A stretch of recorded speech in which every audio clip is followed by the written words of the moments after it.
I'm Asim Roy. I am medical director at Ohio Sleep Medicine Institute, based near Columbus, Ohio. I've been practicing for about 15 years. I'm a neurologist by background, but practice 100% sleep medicine. Our practice has two main arms, clinical arms. We see a large volume of patients with a wide array of diseases we treat, from sleep apnea and snoring to insomnia, hypersomnia, restless legs, and many others.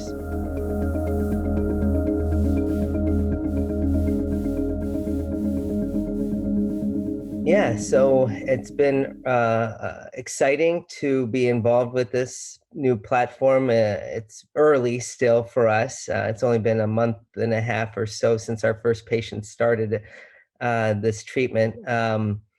And it just we need many more options in this space, and in a lot of sleep disorders, and just in therapy in general. Our arsenal is getting bigger and bigger, and so having more options is great.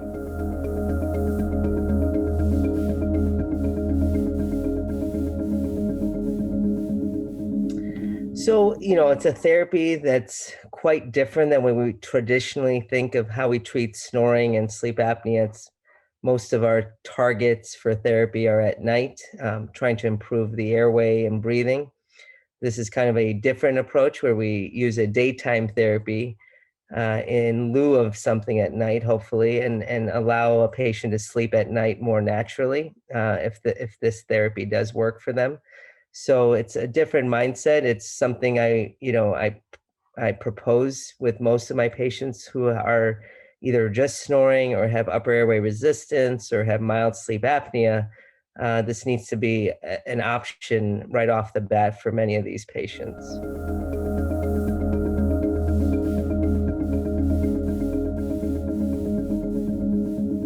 I think that's still going to be up for debate or challenge. I think compliance is an issue, whether you're taking a pill once a day, or you're taking wearing a CPAP at night, or you're wearing an oral appliance, or using this for 20 minutes a day. I think compliance is always going to be a little bit challenging. I think there's some improvement or clinical benefit that's being perceived by the patient or their spouse. I think the motivation goes up a little more. Patient compliance with CPAP is often tied to the spouse, who, nudges them if their mask falls off or things like that. So, or if they forget to wear their dental device, they're snoring that night. So I think if the therapy starts showing some clinical benefit, and then they kind of drop off in their compliance, and snoring comes back, or some of their symptoms come back, that might motivate them. But I think compliance is always a challenge for many patients.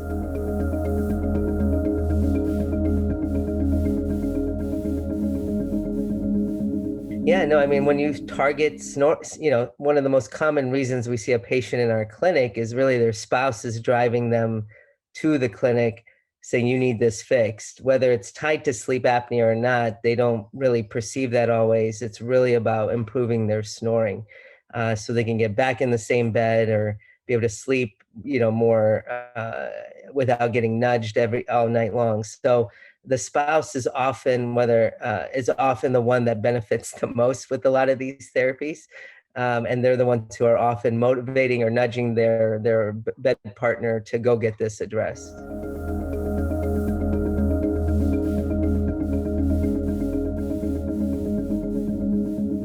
Yeah, so right now it's FDA approved and clinically shown benefit in this patient pool that kind of has this spectrum from a primary snorer to what we would call upper airway resistance, where the snoring and the airway is creating some symptoms that are mimicking if they had sleep apnea, and then the mild sleep apnea group, which some are asymptomatic and some are symptomatic. So for us, the patient pool is really tied to the severity right now.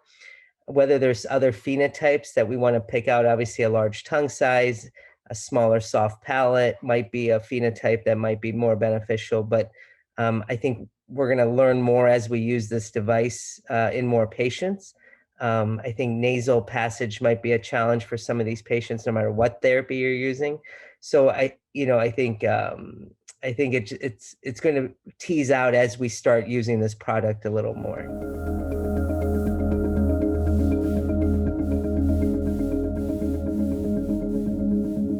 Yeah, so I think it depends on the breakdown. So if we have a primary snorer who's asymptomatic, it's really going to be just subjective, maybe using an app at home that measures snoring, bed partner reporting, um, things like that, I think are going to be what we rely on. If they're symptomatic, it becomes, I think, a little easier to assess efficacy. And it still might be some patients are not going to respond fully, but they're going to hopefully notice some improvement in quality of sleep, their energy level through the day, how they feel.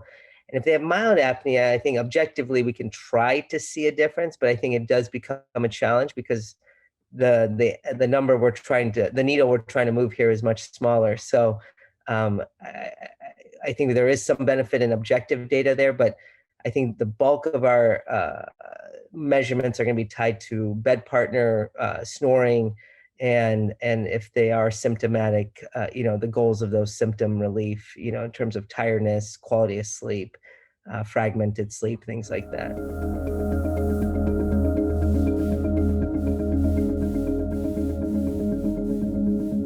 Oh, I think it's huge. Again, a therapy that's offered during the day, relatively minimal burden of use from a 20-minute requirement. I think that's a low ask for a lot of these patients versus wearing something all night long, maybe putting them through a surgery that's a pretty invasive. So I think it has a huge value. It's a non-invasive daytime therapy that potentially has a lot of value from that perspective. So for me, I think it's great to add one more thing on the list of options for patients, and really it comes down to patient preference for this pool. What do they want to do? How aggressive do they want to be? And what are the solutions that are going to be most effective for them? And I think as time goes on, figuring out the phenotype that works best for this tool is really going to be our ability to target them much sooner than later versus, kind of a stepwise approach, which is kind of how we do things right now. So if we can get more targeted, say, hey, we should just jump straight to this or jump straight to an oral appliance or jump straight to CPAP, or we need to go to surgery first. So if we can get better at that, I think we'll be able to figure out where this fits. But for now, I think it's a great tool. It's another added thing in our toolbox for someone in that mild to snoring upper airways resistance world, which for now is very limited in options.